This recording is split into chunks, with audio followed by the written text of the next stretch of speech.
नमस्कार। आज का टॉपिक है एसिटिलीन गैस प्यूरीफायर, जिसे हिंदी में एसिटिलीन गैस शोधक कहा जाता है।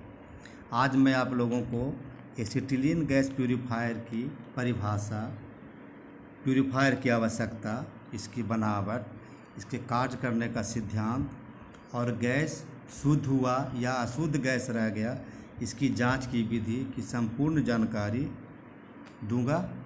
तो पूरी जानकारी प्राप्त करने के लिए वीडियो के अंत तक बने रहिए।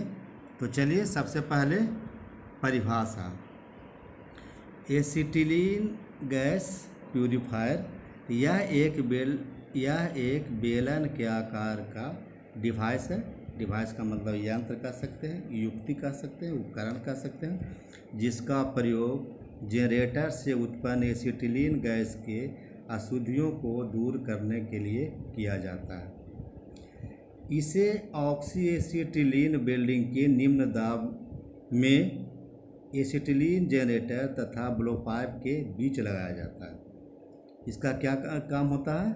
ये एसिटिलीन गैस जो जनरेटर से हम लोग उत्पन्न करते हैं, बनाते हैं, उत्पादन करते हैं, उसकी अशुद्धियों को दूर करता है और इसे हम लोग निम्न दाब प्रणाली यानी लो प्रेशर सिस्टम में एसिटिलीन जनरेटर तथा ब्लो पाइप के बीच में लगाते हैं। हाई प्रेशर सिस्टम में इसकी आवश्यकता नहीं है। इसका बनावट ये देखिए, स्क्रीन पर देखिए, यह है प्यूरीफायर का चित्र। तो प्यूरीफायर पतले माइल्ड स्टील का बना होता है। ये माइल्ड स्टील के पतले शीट का बना होता है।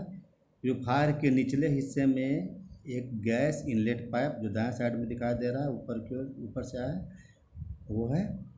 वो लगा रहता है। प्यूरीफायर और ऊपरी हिस्से पर आउटलेट पाइप लगा होता है। ये बाएं साइड में ऊपर में साइड से जो दिखाई दे रहा है वो है आउटलेट पाइप। प्यूरीफायर में मुख्यतः 3 भाग होते हैं।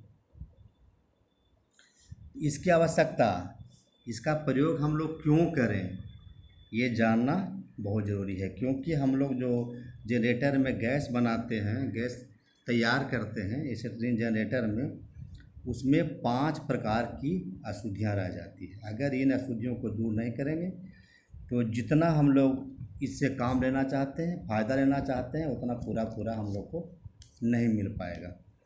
तो चलिए जानते हैं इसकी आवश्यकता के बारे में। जनरेटर से उत्पन्न एसिटिलीन गैस में निम्नलिखित अशुद्धियाँ होती है।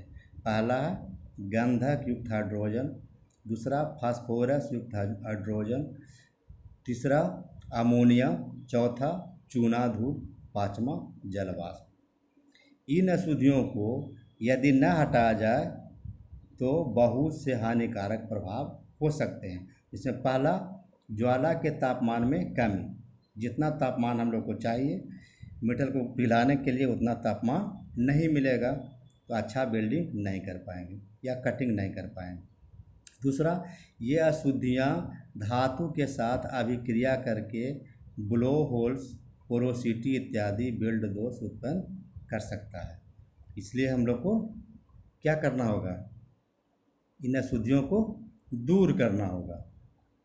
तो गैस वेल्डिंग तथा कटिंग में उपयोग होने वाली एसिटिलीन गैस अशुद्धियों से मुक्त होना चाहिए। मतलब हम लोग गैस वेल्डिंग या कटिंग में जो एसिटिलीन गैस प्रयोग करेंगे वो अशुद्धियों से मुक्त रहेगा तो अच्छा काम होगा, जल्दी काम होगा। तो अशुद्धियों को दूर करने के लिए एक उपयुक्त गैस शोधक होना चाहिए।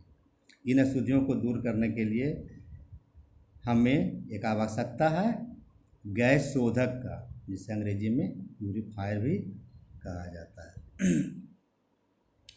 अब वर्किंग प्रिंसिपल, इसके कार्य करने का सिद्धांत, तो इसको चरणबद्ध तरीके से बताते हैं। पहला स्टेप में जब हम लोग जनरेटर में गैस उत्पादन किए तो वहाँ से जो गैस निकलेगा तो कैसे कैसे साफ़ करेगा अशुद्धियों को। तो पहला है, जनरेटर से एसिटिलीन गैस इनलेट पाइप के द्वारा शोधक के निचले चैम्बर में प्रवेश करता है। ये जो इनलेट पाइप है उससे एसिटिलीन गैस निचले चैम्बर में प्रवेश करता है और उसके बाद शोधक के पहले कंपार्टमेंट में पहुंच जाता है। पहले भाग में प्यूमिक का स्टोन रहता है, ये सबसे नीचे से जो थोड़ा सा बूंदा बूंदा टाइप का दिखा जा रहा है उसमें प्यूमिक का स्टोन रहता है, जिसे हिंदी में झावा पत्थर भी कहा जाता है। वो रहता है जो एसिटिलीन में से जल वाष्प और नमी सोख लेता है। मतलब पहले भाग में एसिटिलीन गैस में से जल वाष्प और नमी दूर हो गया, तो 5 में से 2 अशुद्धियाँ पहले कक्ष में समाप्त हो गया। दूसरे स्टेप में है, उसके बाद एसिटिलीन गैस दूसरे कक्ष में पहुंचता है जहां पर प्यूमिक मटेरियल रहता है। प्यूमिक मटेरियल में होता है bleaching powder, chromic acid, ferric iron युक्त नमक इत्यादि चीज़ में रहता है। तो जो सल्फर युक्त हाइड्रोजन और फास्फोरस युक्त हाइड्रोजन जैसी अशुद्धियों को सोख लेता है। मतलब 5 अशुद्धियाँ था जिसमें 2 अशुद्धियों को पहले भाग में ठीक कर दिया गया और दूसरे भाग में 2 और अशुद्धियों को दूर कर दिया गया। उसके बाद अब गैस तीसरे भाग में प्रवेश करता है जहां फिल्टर बूल होता है जो चूना, धूल तथा अन्य बाह्य पदार्थों को छानता है। और जो 5वां शुद्धि रह गया चूना, धूल या और कुछ भी चीज़ है उससे यहाँ पर छान दिया जाता है और दूसरे कक्ष से निकलने वाली एसिटिलीन गैस के साथ शोधक रसायन के कुछ अंश अशुद्धियों के रूप में रह जाता है। जब दूसरे से तीसरे कक्ष में एसिटिलीन गैस जाती है तो शोधक रसायन के कुछ अंश उसके साथ जाने का संभावना रहता है, जिसे भी तीसरे कक्ष में फिल्टर बूल के द्वारा छान दिया जाता है। एसिटिलीन गैस अब जनरेटर के अंदर पानी से एसिटिलीन गैस जब जनरेटर के अंदर पानी में से गुजरता है तो अमोनिया मुक्त हो जाता है। अब एक अमोनिया रह गया, तो अमोनिया जब हम लोग एसिटिलीन गैस को जनरेटर में उत्पादन करते हैं तो उसके बाद जनरेटर में पानी से गुजरता है, तो अमोनिया गैस वहीं पर अमोनिया गैस को पानी सोख लेता है, इसलिए अमोनिया गैस से मुक्त तो जनरेटर में ही हो जाता है। अब इसके बाद है चौथा, इसके पश्चात शुद्ध एसिटिलीन गैस शोधक के तीसरे कक्ष के ऊपरी हिस्से में लगे आउटलेट पाइप के द्वारा बाहर निकलती है। जब पूरा गैस साफ हो गया, अशुद्धियाँ मुक्त हो गया, तो आउटलेट पाइप से बाहर निकल जाता है।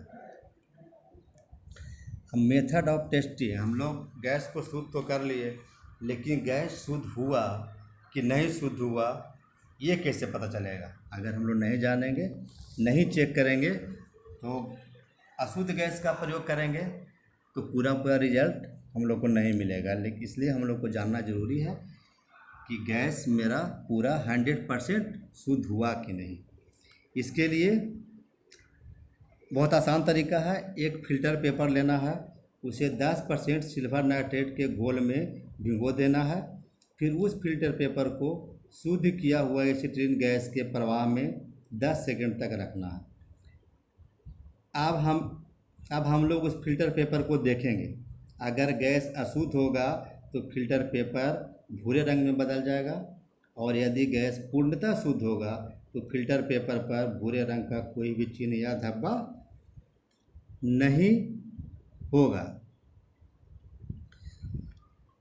तो ये थी एसिटिलीन गैस प्यूरीफायर की संपूर्ण जानकारी, जिसे मैंने आप लोगों को इस वीडियो के माध्यम से बताने का प्रयास किया। उम्मीद है आप लोग लाभान्वित हुए होंगे और इससे जुड़े हुए हर एक सवाल का जवाब परीक्षा में दे पाएंगे। इसी शुभकामना के साथ ये वीडियो को समाप्त करता हूँ। जय हिंद।